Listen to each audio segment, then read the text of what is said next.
It's 32 days on our 1962 Chevy pickup for Eric. I'm going to show you how to finish off this bodywork here on the hood and on the quarter panel, so stay tuned.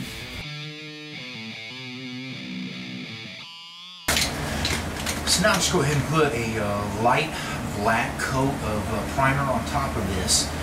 You can use inexpensive primers and such when you're using your 80 grit, but when you get down to the 220s and 320s, the cheaper stuff will plug up your sandpaper. So generally I just get a pretty decent black primer and just lightly shoot it on. And what will happen is that it shows you easier than by feeling by hand if you're even or not, if you've got any pits, air bubbles, things like that.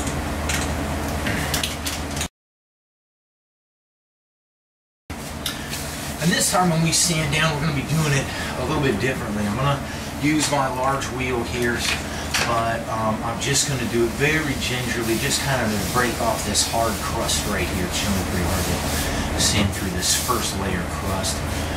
And then we're just going to gingerly sand down.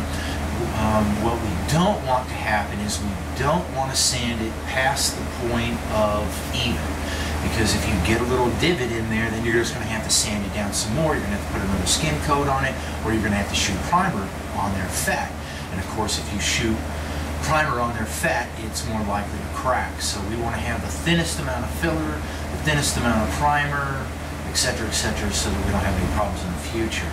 So when we're sanding this, we're going to start with this big 80 grit disc. I'll do a little bit with the DA sander with 80 grit.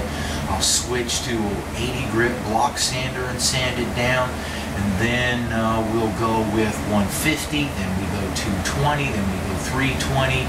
You can go 400, 500, 600 if you like. This is just a nice, decent daily driver, so we're not getting that crazy with it. And if we're doing a show job, then we do this a bit differently too. I used to do all this stuff by hand, but I'm getting a little bit old and I can't take that no more. So watch along.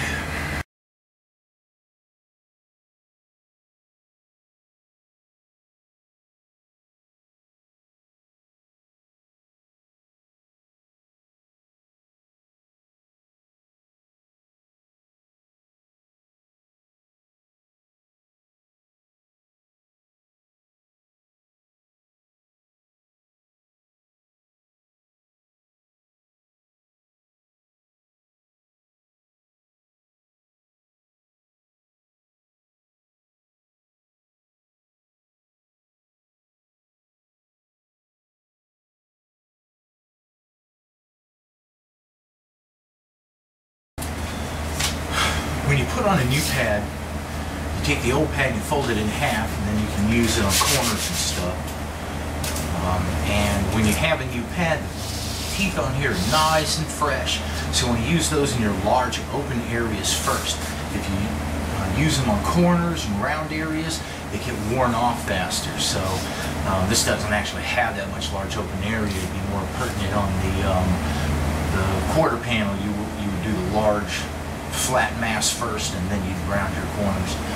So remember not to go too far, because you still have to do the 150, the 220, the 320, the 400. If you sand this even, then when you're doing your 150 and etc., then you're actually sanding into a shallow situation. So you want to keep it high and above, and when you hit 320, 400, that's when you want it at the very last even plane.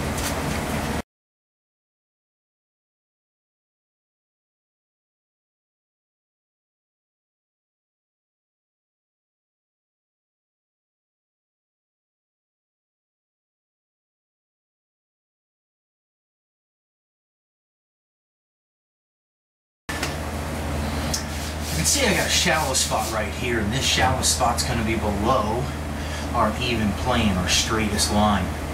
So what I'm going to do is I'm going to go ahead and I'm going to sand this down a little bit more aggressively. We're going to shallow it out just a little bit. We're going to put another thin skim coat of filler on here. And you'd think to yourself, well, geez, Dave, that's just a small little spot there. Why don't you just hit that and just let it be? Reason being for that is if I just do this small spot, it's more likely to show up in the future. So when we are going to be doing this, we're going to do it just like we did the times before. We're going to do it a little bit shallow, and then we're going to go ahead and put in the thin skin coat on top so that our final coat is one nice solid piece.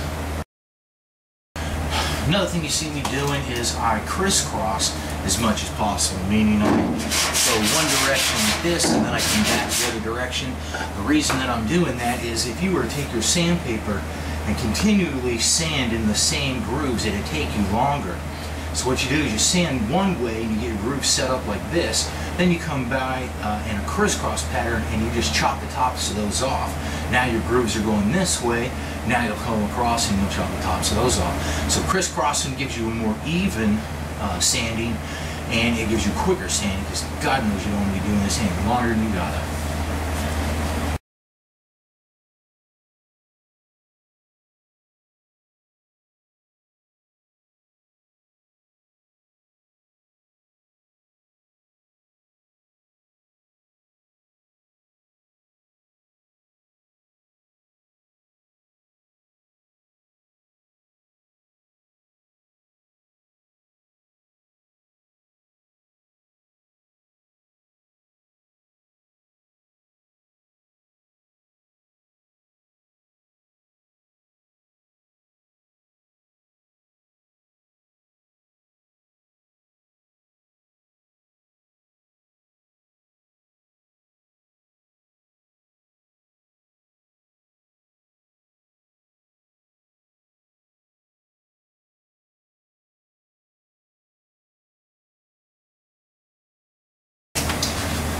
So I know you might be thinking, damn Dave, that's a lot of Bondo. But keep in mind that we're just putting on a very thin skim each time we're doing this, because if you put it on fat, it's more likely to crack.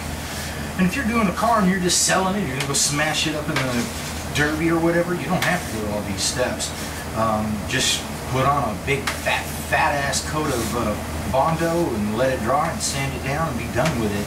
If you find any low spots, stick a little bit there, and you know, that's about that on that. But if you're doing a little bit higher end job, if you're going to be keeping it for a lot of years and you don't want to have to fix the cracks later, then you're going to have to go through the steps now.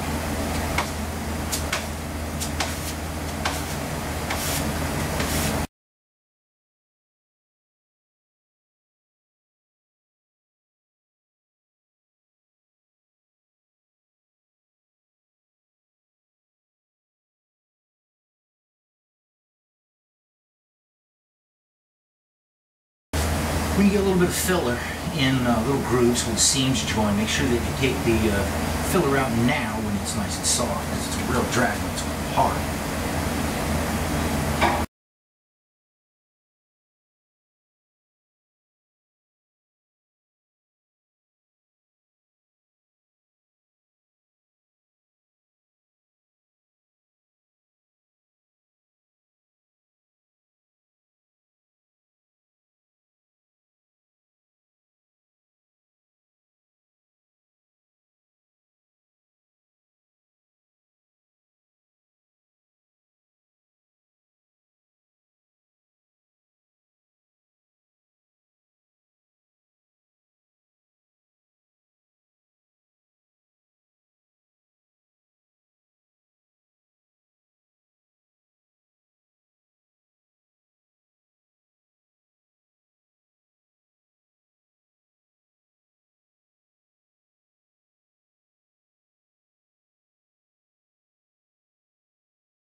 Okay, so this is typical of what it looks like when you get done with your first sand. You'll hit larger areas of filler, and you'll get some shiners of the metal and things like that. And on our final coat of primer, we want it basically like we wanted our filler coat. We want a nice even sheet across here. We don't want Bondo, metal, paint, Bondos. You know, we don't want the zebra effect, because this here can phantom up and show up later. And you can just hit this with a sealer coat too if you just want to do it a little bit quicker and stuff, but preferably the final coat will have very little or none of this filler and shiners shine through. So we'll get a little wax and grease remover on there. On any place we've got metal, we'll get our acid edge primer, and then the rest of it we'll do our filler primer. And again, this filler primer out of rattle cans generally isn't that good. You got to shoot it on real thin.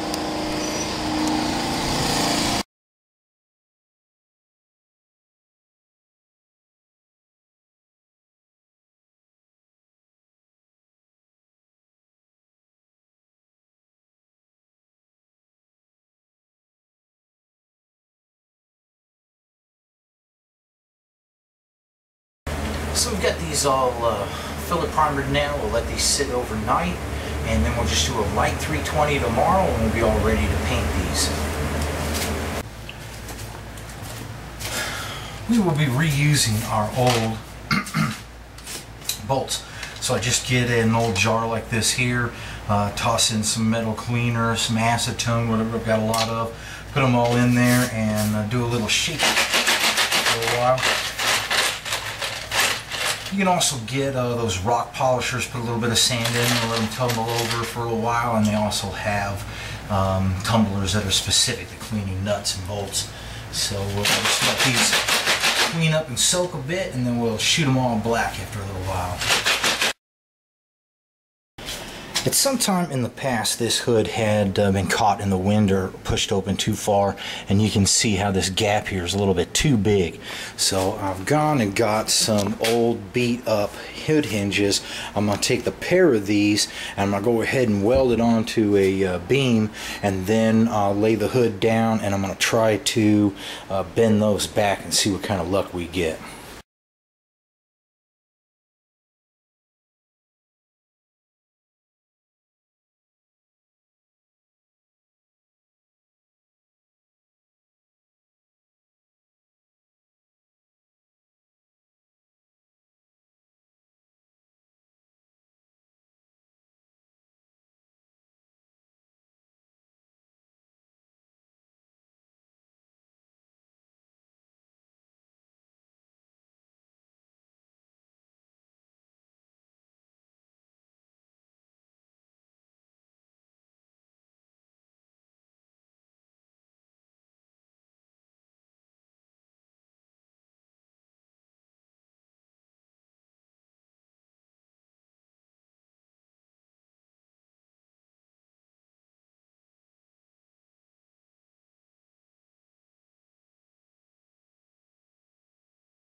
first I'm just kind of shooting a light fog coat on this.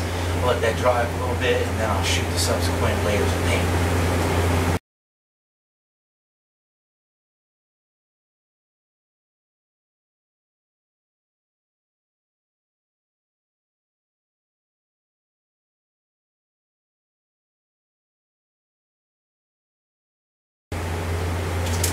So when you shoot with spray cans, it's easy to get an overlapping effect. So sometimes what I'll do is I'll use natural body lines and I'll stop the move there. And this way, if you have a curvature here, it helps blend the color in.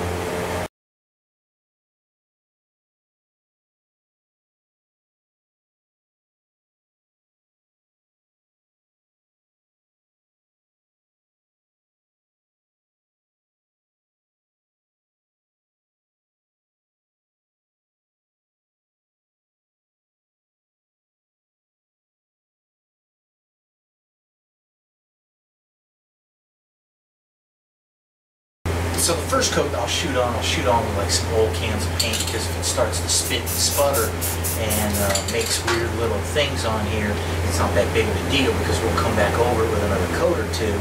But the important thing is that on your final coat, you want to make sure that you're using a nice fresh can that's not going to spitter and sput on you, so you can get a nice cover on there. So I'm going to go ahead and let this dry up for a while. We'll go get some more paint, we'll do one last coat, it'll be cool.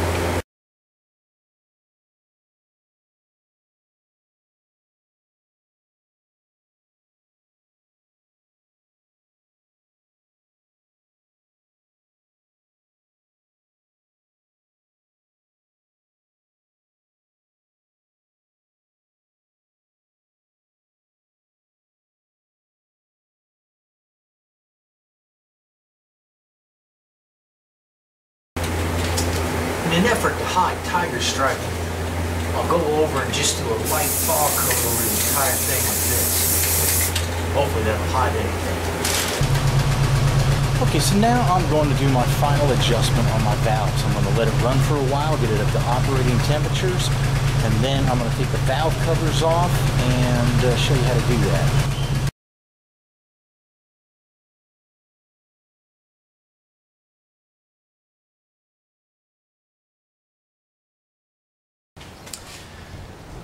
See, so I just put a rocker valve cover on here that I've cut out here because the oil will be shooting out.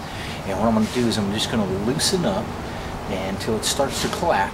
Then I'm going to tighten it down till it just lightly goes away. And then I'll give it 2 quarter turns, in other words, a half a turn, and then that'll be done.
Okay, see how I did that? Just back it up, it starts tapping. Then I just go ahead and lower it down slow till it stops. And then I'll give it 1 quarter turn and another quarter turn, and we're done.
Okay, so for the rest of the time we got left in the day, I'm just going to get a wire wheel and clean up some of these nuts and see which ones look good. I'll put in the money spot and which ones I don't like, and we'll bolt underneath whenever we can see them.